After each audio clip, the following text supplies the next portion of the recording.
Good morning and a slightly early Merry Christmas to my poetry friends, including the many in my longtime home of Topeka, Kansas, and those of you at Booster Place, for sure, and even my friends in the UK.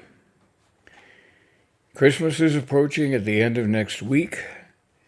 Decorations almost everywhere are aglow. Mine aren't aglow, but they're bright colors around the room. And as the old cliche says, Christmas is in the air. So today I have found some poems from a very disparate pair of poets, beginning with one of the stars of the Victorian era, Christina Rossetti. She wrote A Christmas Carol, as so many people did back in that day. And so that's the title of it, A Christmas Carol, and I'm going to read it to you right now. Before the paling of the stars, before the winter morn, before the earliest cockcrow, Jesus Christ was born.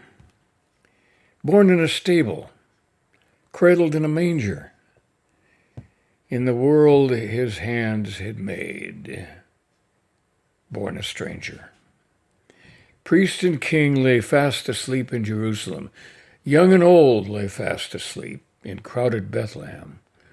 Saint and angel, ox and ass, kept a watch together before the Christmas daybreak in the winter weather. Jesus on his mother's breast, in the stable cold, spotless Lamb of God was he, shepherd of the fold. Let us kneel with Mary maid, with Joseph bent and hoary, with saint and angel, ox and ass, to hail the King of glory. Now, this is a sophisticated poem, actually, for its time, or any time. Rossetti is not afraid to use the word asleep at the end of the first and third lines of the second stanza, because she expects us to be sophisticated enough to know that those two lines are not meant to rhyme, but they could certainly have the same word. She adds the ironic observation that Jesus is born a stranger in the world his hands had made. Well, there's a bit of theology there, of course, as Christians among us will know, and that is that Christ and God are one. They are two of the three persons of the Trinity. And so for him to be born as a stranger in the world his hands had made is an irony, and one that was intended.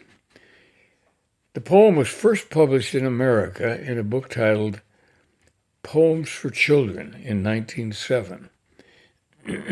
Otherwise, the poem itself first appeared, I think, in England in the 1830s. Now, let's move on to a poem by a completely different poet from a much later era. Excuse me. I thought I was over the cold I had last week. I think I am, except I'm still engaged in a little bit of throat clearing. Let me have a sip of coffee here, and maybe I'll get better. Maybe.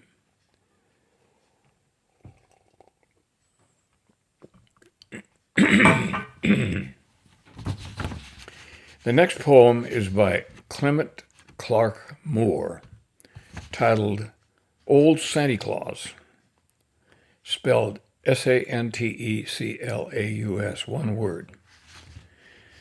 Now, some of you may have recognized Clement Clark Moore as also being the author of A Visit from St. Nicholas, although his authorship of that is in dispute by some. also known as The Night Before Christmas.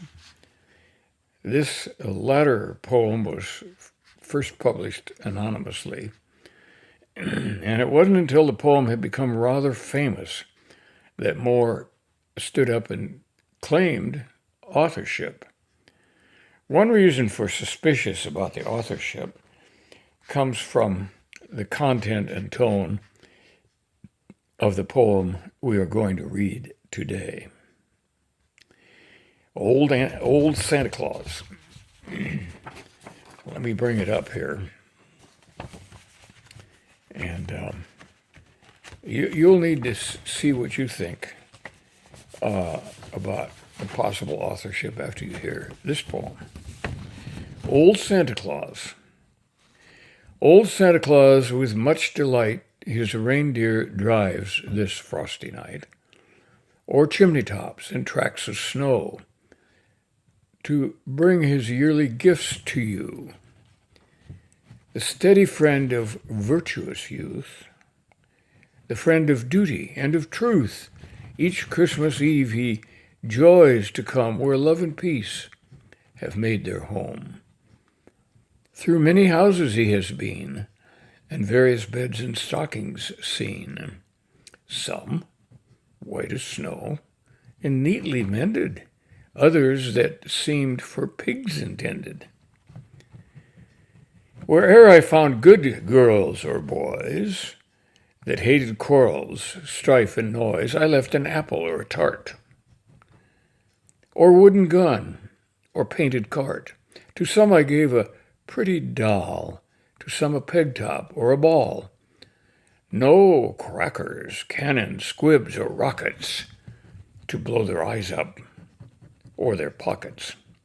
No drums to stun their mother's ear, nor swords to make their sisters fear, but pretty books to store their mind with knowledge of each various kind.